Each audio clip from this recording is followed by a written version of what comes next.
For me, I know that a lot of diaspora give back financially. That is something that I have always been doing, even when I lived in Pakistan. And I just moved back to Canada after spending a few years there. And so there's that giving back element in terms of supporting different causes, which I think is also a fantastic way of building domestic resources within the country. And it's also talking about issues, creating information about what is going on in that country, becoming an advocate for causes, pushing for rights in that country. Again, none of that is easy to do from so far away as well. But what I try to do is at least enhance awareness about what the real Pakistan is, It's not what you see in the media. There's a lot more behind it too. So I think as diaspora, that is our responsibility. And if you can leave and go back, but then go back as a human being. Don't go back as somebody who has, made a lot of money and a name for themselves and, has a comfortable nest egg in another country and then can pick up and leave at any point. That way, I think it's better if you just contribute it financially and just continue to raise awareness about your country where you are.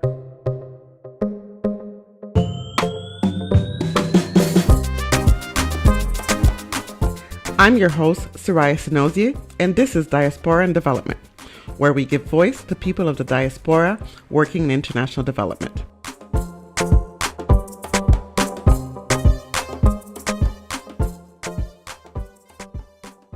My guest today is Themrise Khan. Themrise is an independent development professional and researcher with almost 30 years of practitioner and policy-based experience in international development, aid effectiveness, gender, and global migration. She has worked with a vast spectrum of multilateral and bilateral organizations, INGOs, and civil society organizations, primarily in Pakistan, but also in Canada and South Asia. Themrise has written a number of publications and articles on aid, humanitarianism, and development. She's co-editor of the book White Saviorism in International Development, Theories, Practices, and Lived Experiences. She blogs, speaks, and writes actively on notions of national autonomy, North-South power imbalances in development, race relations, and migrant and refugee rights. Her years of working in international development have led her to question not just the effectiveness of international development, but its very existence. Our conversation jumps right into aid and foreign policy. Let's get into it.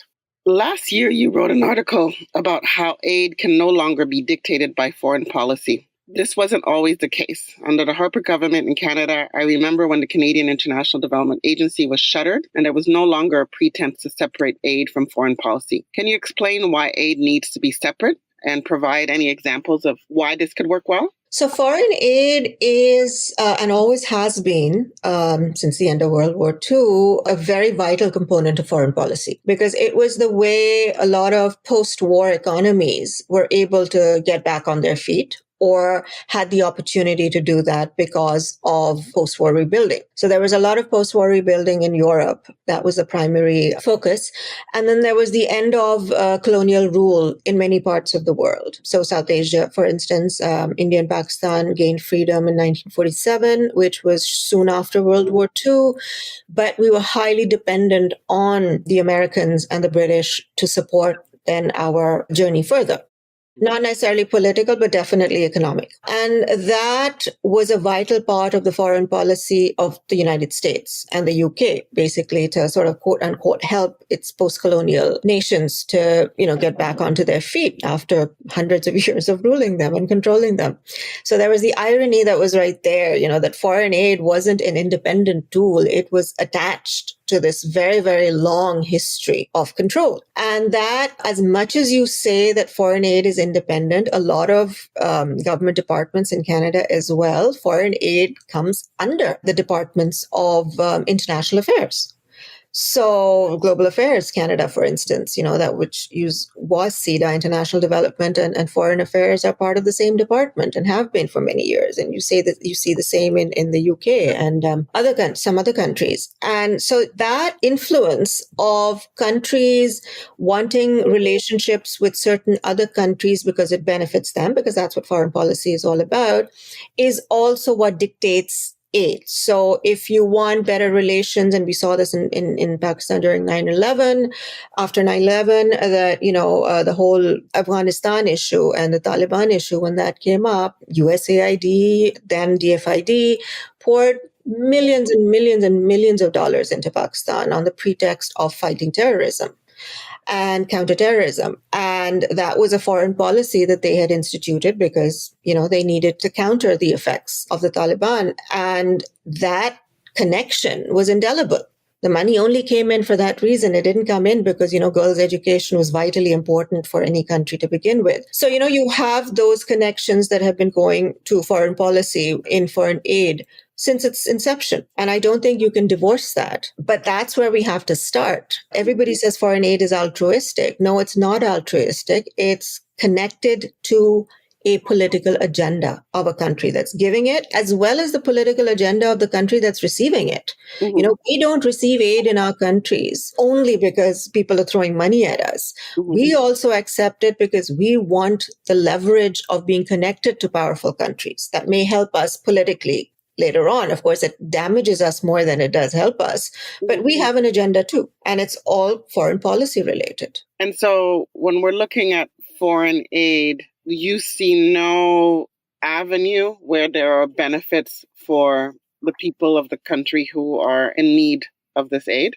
That's an interesting question because I do get, even in Pakistan, with a number of my senior colleagues there are people who are entirely convinced that no foreign aid is needed. And without it, our countries would not be able to function. To a certain extent, I'm not agreeing with it, but to a certain extent, I see the logic in that because there have been a lot of programs that have introduced a number of interesting measures that, if done the way more contextually connected to our own environments, would actually have some benefit. So the idea, let's say, human rights or women's freedoms, these are universal. Right? So every country needs to pursue those regardless of who is assisting us in it. But the idea is that we should try and make that our own as much as possible. But any sort of assistance in terms of, let's say, best practices in other countries or providing us with some knowledge and information would always be very helpful. Right? You need to know what's going on in other parts of the world to see whether or not it would fit into your own context. So that is very useful. And some of that has been useful in the past. But I think more and more that you see that utility declining.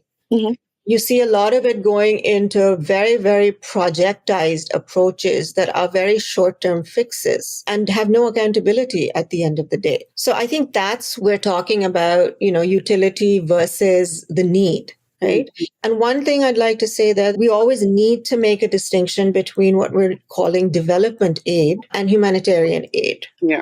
And I think that's the difference that we need to make. So humanitarian aid, which is suffering from its own issues right now as well, just like it is an indelible part of development aid, but humanitarian aid is different, right? Humanitarian aid is required essentially in a lot of cases. So I'm not advocating to, reduce that. This is the development sector that we're talking about. So I think that distinction needs to be made very, very clearly. Yes, we've had conversations with other people who work in humanitarian aid. And as you mentioned, humanitarian aid has its own issues. But there is.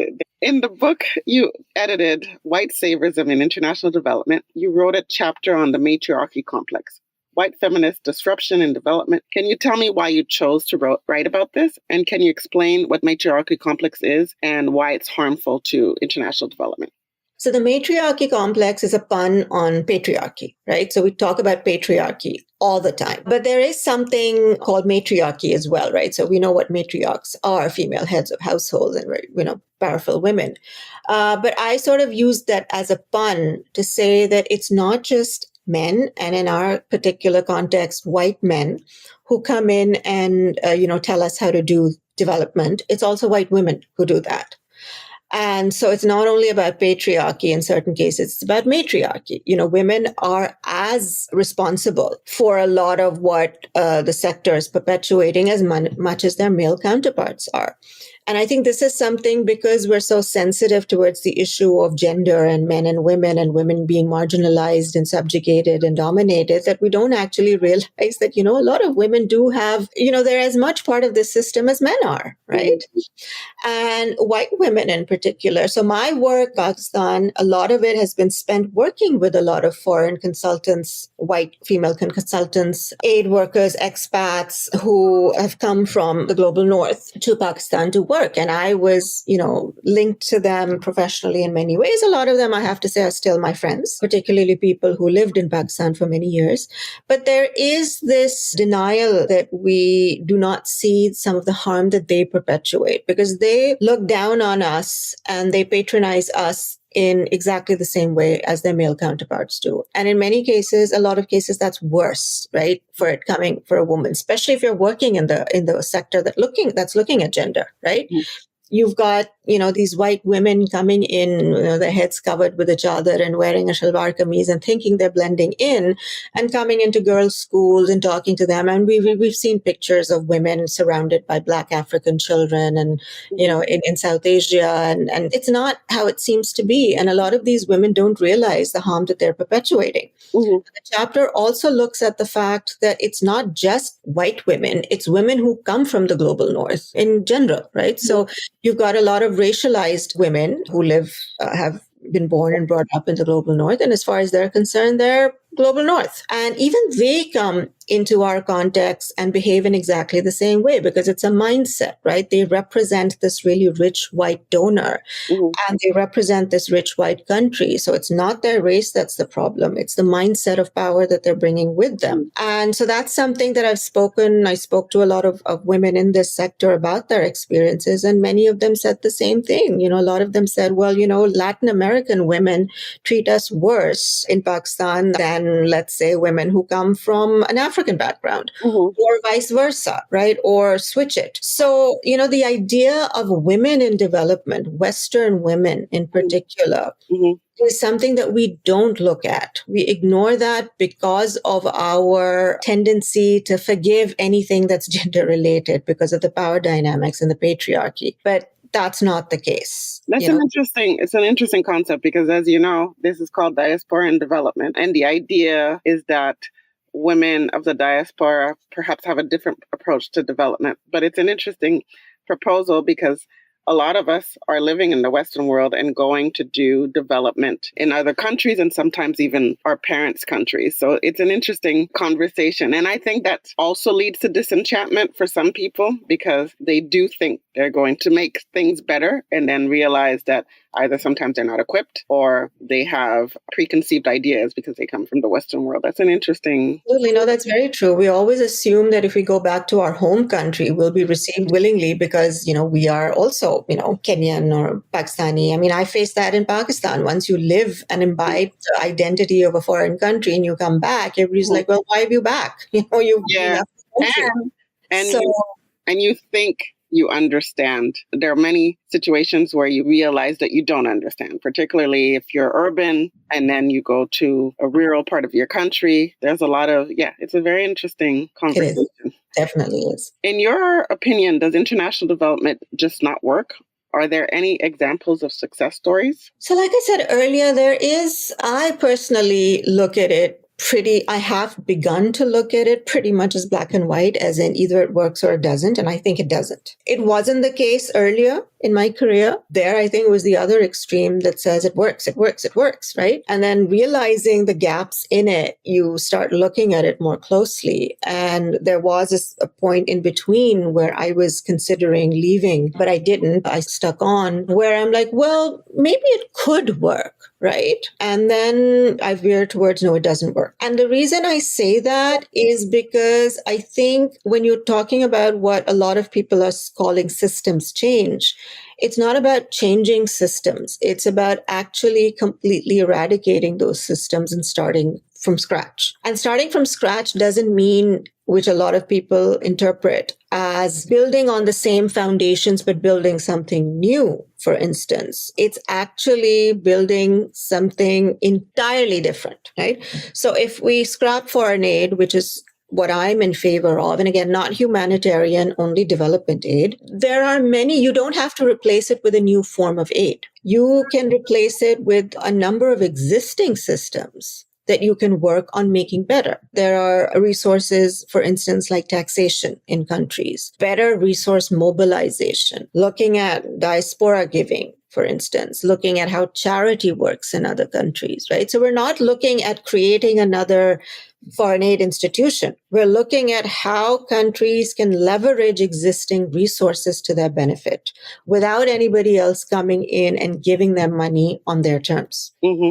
So that is where I feel it should end, because that system will only create, different ways of doing the same thing. I see. In the idea that foreign aid sometimes is tied to the promotion of democracy or the promotion of capitalism, if you look at it that way, do you think that there can be change to international development the way you propose it? Again, a really good question. I'm not sure. Right now, my brain is geared towards the fact that no, it can't, right? Maybe as time goes on, there may be another option, but I doubt it because, capitalism, materialism, all these also govern aid in many ways, right? So the entire incentive system that aid creates, for instance, in terms of the employment opportunities it generates, is unequal because it generates that just for one particular side, not the other. Right. So, and you see that not just in foreign aid, you see that in anything that sees the global north taking the lead over the global south, right? I just did a vlog on development studies as a discipline in academia, and it doesn't go both ways, right? So you do not see academia from the global south coming across to the global north and actually being involved in their academia. You see it the other way around. And so that's a one-sided. And aid is the same way. It's very one-sided. You will not see an aid agency in a global south country. You'll only see it in the global north. And so you have that one-sidedness, which basically takes over, right? And the idea of not having foreign aid is to end this one-sidedness, to know and understand that every country does have an institution that is capable of managing its own development and resources. And once they're at that level where they are providing support to their own country's growth, then you can have exchanges between countries because everybody will be at a similar level. Right now, you're talking about a level that's way up there and one that's way down there. Yeah, very hierarchical. Very hierarchical. So no, I don't think capitalism will ever die because that's what controls everything in this world, everything from war to politics to, democracy and have you. And because of that, all our institutions will be influenced in some way or another all over the world, not just in the North, but in the South as well. So it's a tall order. It is.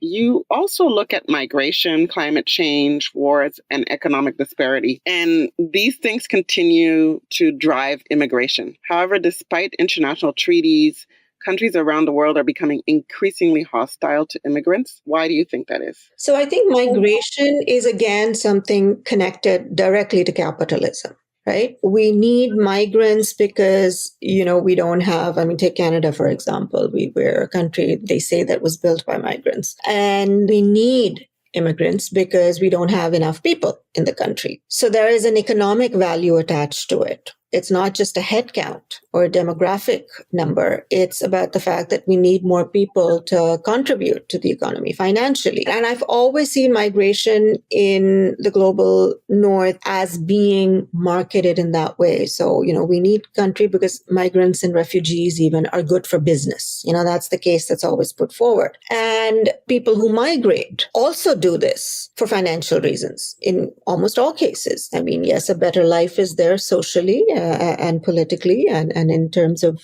personal safety, but it's also primarily economic. So if you have economics driving migration, then you also have the idea of then who controls those economic resources and how much of it do we actually give the migrants? And that, I think, brings in this tussle. Because countries they want people in, but then they don't want to give them back too much. They just want them to keep giving to us. And that's why Canada increased suddenly, we want 1 million migrants in the next 3 years because, we need people and we need their money and we'll need the skills that they will bring in and how much they will contribute to our taxations and infrastructure and all that. But we won't give them anything in return. So we won't even give them basic necessities like, housing or health or employment opportunities. They're on their own own once they're in the countries, but they need to contribute, right? And it doesn't work that way.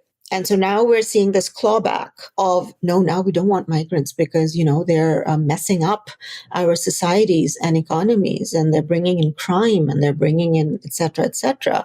But you're the ones who started in the first place. Mhm. And so I think that tussle and that pushback, plus there's also the ideological approach, right? Particularly in Europe, that, it's just, no, we're not going to have anyone who's non-white in our midst because it is, diluting our white supremacy, and Anglo-Saxon identity, or whatever it is you call. So there are both these economic and ideological facets that have made migration such a hot button topic. And I don't think that was ever the case. I came in as a migrant over 20 years ago to this country, and none of those issues I was faced with. I mean, yes, there was a little bit of racism, yes. But, it's the issues that migrants face today, both formal and informal migrants, regular and irregular migrants. I don't think they faced that 20 years ago. I think that's where we are today, that the world has become so capitalistic, and power hungry, that everything is being used as a means to an end for only the powerful. What are some of your career highs and lows, and what did you learn from them? Career highs, I would say, is traveling, observing, and trying to understand the length and breadth of my country, Pakistan. So my work took me to we have 4 provinces in the country, all very distinct and different. And I traveled, to parts of those provinces that I would never otherwise have been exposed to. And I met people from walks of life that I would never have met otherwise. And that exposed me to, not just the people, but the issues that they faced, how they lived. I mean, we are very urban people in cities, right? For us, everything is out there. So to actually see the out there as a reality that exists was eye-opening for me. And I learned so much. And I think it made me what I am today. So I think that has been the biggest career high for me. Understanding and being exposed to my own people. The career low was the fact that I really wasn't able to do much for them. And that is probably because of attitude and perception, regardless of how much I learned and observed them and their way of life, which was very different to mine, regardless of us all being Pakistanis. I was not able to bring them to a level closer to at par with, a lot of us or the global perception of what equality is. And that's also what led to my disillusionment with the sector. So, and the fact that a lot of the people I worked with, the donors, were not really interested in making Pakistan better. This was a job for them. It was a job posting, and they were going to be here 3 years. They're going to go move on to another country. They were really not interested. They were like, I'm here to do a job. Let's just do it. And here I am. This is my people you're talking about. These are real levels. So that was the low point. I understand why that's the low. And I think that's the low for many people. After years of work, you don't see a lot of change. That can certainly lead to disenchantment. And then we're blamed for that, right? Oh God, you have bad governance, you have political problems, instability, all that. It's your fault. It's all your fault. We didn't do anything, So as a child of Haitian immigrants, this is what I hear. It's all your fault. Indeed. Do you have any heroes and people you admire in this field, and who are they and why? I do have one. He's no longer with us, and it's in the humanitarian field. We had a extremely powerful and humble personality in Pakistan known as Maulana Abdul Sattar Idi. And he was just a very, very normal poor man who started the Idi Foundation, humanitarian foundation under his name, to just literally help the poor in Pakistan. It started off in Karachi with my city, and it has grown to become a global phenomenon. So the Idi Foundation, it was family run. It was a husband and wife, and they were the humblest of people. They had no massive income. Everything was based on donations and charity. So this man would wash dead bodies of the derelict and the dispossessed and bury them. He would pick up dead animals or the injured and the hungry. They opened orphanages, women's shelters, donation centers. I mean, it's come to the point that they had free ambulances all over the cities. That if something happened there was a catastrophe anywhere in the city or the country, the ED Foundation ambulances and volunteers would be there first before anyone else. They would be there on the scene, digging through rubble, pulling people out. I don't want to call it an empire because it's not an empire. I think it defines Pakistan and who we are. Until his very death, the man wore only one pair of clothes and he never took massive media interviews. We wanted him nominated for the Nobel Peace Prize for his work. He was the Mother Teresa of Pakistan, but it never got to that. And he passed away a few years ago. His son now and his widow, they continue with the legacy. And all the volunteers, all the orphans that he has brought up, that they brought up in their orphanages, are now actually, they work in the foundation. Oh, wow. They're all volunteers now running the foundation at different levels. And it's massive. I mean, they even sent help to Hurricane Katrina in the US. Wow. Yeah. And very few people know that, but they offered to send aid and help, So he truly is an icon and a hero and never got the respect and the admiration that he deserved in Pakistan, which goes to show you how capitalistic and materialistic we are, that, somebody as a humanitarian like him never got the respect that he deserved. Thank you for highlighting him. We'll put his name in the notes and any information that you have about him. Thank you very much. Thank you. I love this show. So it's funny, I'm going to ask you this question anyways, but what advice would you give people who want to work in international development? Okay, so here we go. Don't work in international development. That's my advice. I can't say anything else. I mean, with my, perception, you should know that I'm not a fan of the field. Mm-hmm. And I think anyone who wants to join in the field really is perpetuating a lot of it. So a lot of students ask me, and I did a course in Pakistan on ODA, the impact of overseas development assistance in Pakistan in a private university. And it was all about, aid is contradictory. Right. And I did, this was a 3-month-long semester-long course that I was doing. And at the end of it, my students asked me, ma'am, can you give us a list of NGOs in Islamabad that we can look to for jobs? And I was like, did you not hear a word that I was saying? This is not a sector that is doing, but, there's that perception that there's money in it. Mm-hmm. So no, please don't, because I think the more people that join the sector, even if you think you can change it or that you want to do something differently or that you want to fight against it, don't join it. Mm-hmm. Do it from the outside. So that's the advice I would give. Please don't join it.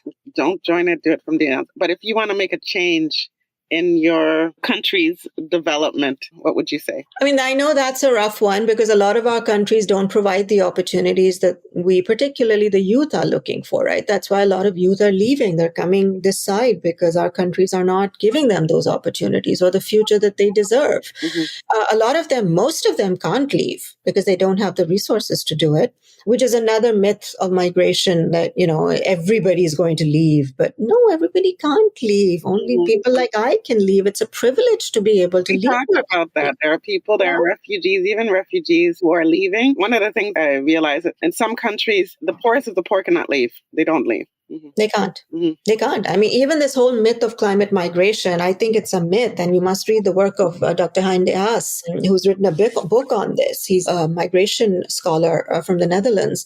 It's a myth. Right? It's because most people cannot leave. And if they leave within their borders. Mm-hmm. They don't move across borders, right? And eventually they all want to go back home. We had floods in Pakistan, some of the worst the country's ever seen about 3 years ago. There was a masses of displacement. But they all eventually went back when the waters receded because where else could they go? So this idea that climate is going to push millions of people across the border is entirely false. So, there are all these myths that we need to now counter, definitely. And so, yes, so if you want to make a change. We want to make a change in our country. My advice would be stick to it as much as you can. I was a coward. I left. Mm-hmm. I had the privilege to leave, so I did. And a lot of that haunts me. Most of my life, I have a 100% connection to Pakistan because my family still lives there. Mm-hmm. I'm very much a Pakistani, but I don't work in the sector in Pakistan anymore because I think that is a sham. It's a complete eyewash. I don't work in the sector anywhere at that level anymore.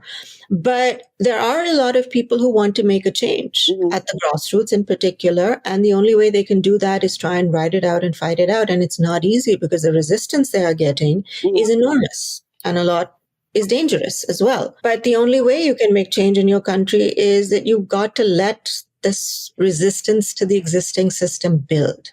And that's not easy for many people to do, but that is the only way out. And I think because most people can't leave, at some point they will have to figure out what to do. And what about a diaspora like you? What can you do? Well, for me, I know that a lot of diaspora give back financially.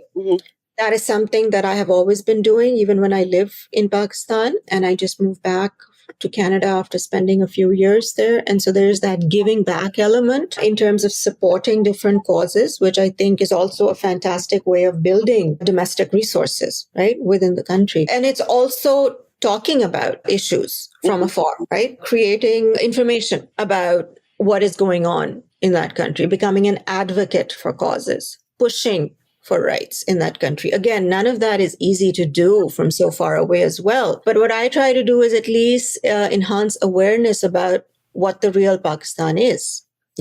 It's not what you see in the media. There's a lot more behind it too. So I think as diaspora, that is our responsibility. And if you can leave and go back, but then go back as a human being. Don't go back as somebody who has, made a lot of money and a name for themselves and, has a comfortable nest egg in another country and then can pick up and leave at any point. That way, I think it's better if you just contribute it financially and just continue to raise awareness about your country where you are. It's a tough call, but I hope to at least continue giving to causes in Pakistan that matter to me. And because I know who to give to and I know they'll be used properly. And also to continue talking about issues in Pakistan and highlighting and building it and advocating for them in any way that I can. Thank you. I think we'll end on that note. Thanks for joining us, Themrise.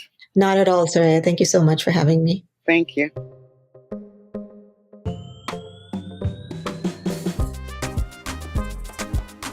Join us every first Tuesday of the month. Don't forget to like us, follow us on Apple Podcasts, Spotify, and find us on Instagram and on our website if you'd like to be featured as a guest or have any recommendations for guests. We look forward to hearing from you.